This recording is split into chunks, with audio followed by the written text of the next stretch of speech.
ಮೈಸೂರಲ್ಲಿ ಬ್ರಹ್ಮೋತ್ಸವ ನಡೆದಿದೆ. ಅಲ್ಲಿ ದಲಿತ ಸಿಎಂ ಕೂಡ ವ್ಯಕ್ತ ಆಗಿದೆ. ನೋಡಿ, ಪರಮೇಶ್ವರ್ ಬಹಳ ಹಿರಿಯರು, 2 ಸರಿ ಕಾಂಗ್ರೆಸ್ ಅಧ್ಯಕ್ಷರಾಗಿದ್ರು. ನಿಜವಾಗೂ ಅವರು ಯಾವತ್ತೂ ಮುಖ್ಯಮಂತ್ರಿ ಆಗಿ ಹೋಗ್ಬೇಕಾಗಿತ್ತು. ಕಾಂಗ್ರೆಸ್ ಪಾರ್ಟಿ ಅವ್ರ ನಂತರ ಕರ್ಬೇವಿನ ಸೊಪ್ಪು ಥರ ಇಟ್ಕೊಂಡಿದ್ದಾರೆ. ಯಾವಾಗ ಬೇಕೋ ಅದು ಸಾಂಬಾರ್ಗೆ ಹಾಕ್ಕೊಂತಾರೆ. ಊಟ ಮಾಡೋ ಟೈಮ್ ಕರೆಕ್ಟಾಗಿ ಮುಖ್ಯಮಂತ್ರಿ ಪದವಿ ಬರೋ ಟೈಮ್ಗೆ ಎತ್ತಿ ಪಕ್ಕಕ್ಕೆ ಇಟ್ಬಿಡ್ತಾರೆ. ಎಲ್ಲೆಲ್ಲಿ ಹೆಂಗಿರ್ತಾರೆ ಹಂಗಿರ್ತಾರೆ. ಪಾಪ ಕಾಂಗ್ರೆಸ್ ಪರಮೇಶ್ವರ್ ಕತೆ ಹಂಗೆ ಆಗಿದೆ. ಒಳ್ಳೆಯವರು. ಸರ್, ಮೈಸೂರಲ್ಲಿ ಬ್ರಹ್ಮೋತ್ಸವ ನಡೆದಿದೆ. ಅಲ್ಲಿ ದಲಿತ ಸಿಎಂ ಕೂಡ ವ್ಯಕ್ತ ಆಗಿದೆ.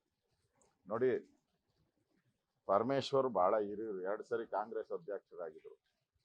ನಿಜವಾಗೂ ಅವರು ಯಾವತ್ತೂ ಮುಖ್ಯಮಂತ್ರಿ ಆಗಿ ಹೋಗ್ಬೇಕಾಗಿತ್ತು. ಕಾಂಗ್ರೆಸ್ ಪಾರ್ಟಿ ಅವ್ರ ನಂತರ ಕರ್ಬೇವಿನ ಸೊಪ್ಪು ಥರ ಇಟ್ಕೊಂಡಿದ್ದಾರೆ. ಯಾವಾಗ ಬೇಕೋ ಅದು ಸಾಂಬಾರ್ಗೆ ಹಾಕ್ಕೊಂತಾರೆ. ಊಟ ಮಾಡೋ ಟೈಮ್ ಕರೆಕ್ಟಾಗಿ ಮುಖ್ಯಮಂತ್ರಿ ಪದವಿ ಬರೋ ಟೈಮ್ಗೆ ಎತ್ತಿ ಪಕ್ಕಕ್ಕೆ ಇಟ್ಬಿಡ್ತಾರೆ. ಎಲ್ಲೆಲ್ಲಿ ಹೆಂಗಿರ್ತಾರೆ ಹಂಗಿರ್ತಾರೆ. ಪಾಪ ಕಾಂಗ್ರೆಸ್ ಪರಮೇಶ್ವರ್ ಕತೆ ಹಂಗೆ ಆಗಿದೆ. ಒಳ್ಳೆಯವರು.